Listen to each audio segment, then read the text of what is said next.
ಚಿತ್ರದುರ್ಗ ಜಿಲ್ಲೆಯ ಹಿರಿಯೂರು ತಾಲೂಕಿನ ವಾಣಿ ವಿಲಾಸ ಸಾಗರಕ್ಕೆ ಗುರುವಾರ ಬೆಳಗ್ಗೆ 8 ಗಂಟೆಯ ವೇಳೆಗೆ 3546 ಕ್ಯೂಸೆಕ್ ನೀರು ಹರಿದು ಬಂದಿದೆ.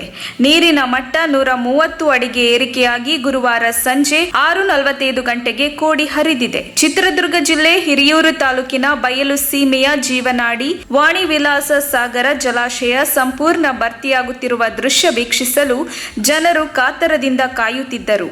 ವಿವಿ ಸಾಗರ ಜಲಾಶಯ ಸುಮಾರು 88 ವರ್ಷಗಳ ನಂತರ ಭರ್ತಿಯಾಗುತ್ತಿತ್ತು.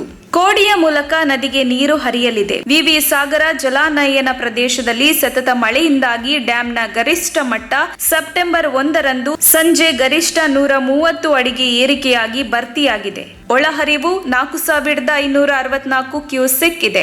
ಗರಿಷ್ಠ ಮಟ್ಟ 130 ಅಡಿ ತಲುಪಿದ್ದು ಭರ್ತಿಯಾಗಿ ಕೋಡಿ ಹರಿದಿದೆ.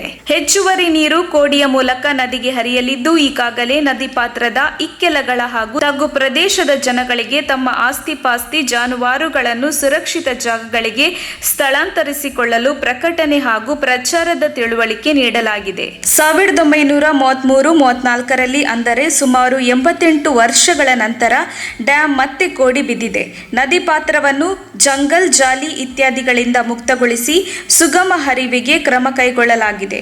ಇನ್ನು ಅಧಿಕ ನೀರು ಬಂದಲ್ಲಿ ಡ್ಯಾಂನ ಕೆಳಭಾಗದ ಕೆಕೆ ಅಣೆಕಟ್ಟು ಮೂಲಕ ಕಾಲುವೆಗಾಗಲಿ ಅಥವಾ ನದಿಗಾಗಲಿ ನೀರು ಗೇಟಿನ ಮೂಲಕ ಹೊರಬಿಡಲು ಅವಕಾಶವಿದ್ದು ಅನುಮತಿಗಾಗಿ ನೀರಾವರಿ ಸಲಹಾ ಸಮಿತಿ ಅಧ್ಯಕ್ಷರಾದ ಜಿಲ್ಲಾಧಿಕಾರಿ ಕವಿತಾ ಎಸ್ ಮನ್ನಿಕೇರಿ ಅವರಿಗೆ ಪ್ರಸ್ತಾವನೆ ಸಲ್ಲಿಸಿದೆ. ಡ್ಯಾಂ ಹಿನ್ನೀರಿನ ಹತ್ತಿರದ ಕೋಡಿಯ ಬಳಿ ಜನ ಜಾನುವಾರು ನೀರಿಗಿಳಿಯದಂತೆ ನಿಷೇಧಿಸಲಾಗಿದ್ದು ಸಾರ್ವಜನಿಕರು ಸಹಕರಿಸಬೇಕು ಎಂದು ಹಿರಿಯೂರು ಕ್ಯಾಂಪ್ ವಿಶ್ವೇಶ್ವರಯ್ಯ ಜಲ ನಿಗಮದ ಭದ್ರಾ ಮೇಲ್ದಂಡೆ ಯೋಜನೆ ವಿಭಾಗದ ಕಾರ್ಯಪಾಲಕ ಇಂಜಿನಿಯರ್ ಆರ್ ಚಂದ್ರಮೌಳಿ ಕೋರಿದ್ದಾರೆ.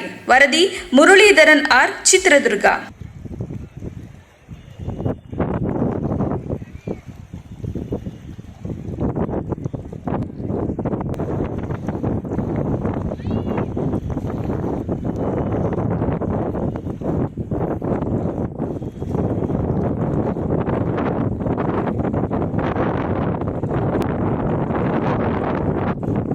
ಅವ್ರಿಗೆ 1933ರಲ್ಲಿ ಕೋಡಿ ಬಿದ್ದಿದ್ದು 22 ಸೆಪ್ಟೆಂಬರ್ 2ರಂದು ಇನ್ನೂ 2 ಆಗಿಲ್ಲ 1ನೇ ತಾರೀಕು ನೈಟು 8:30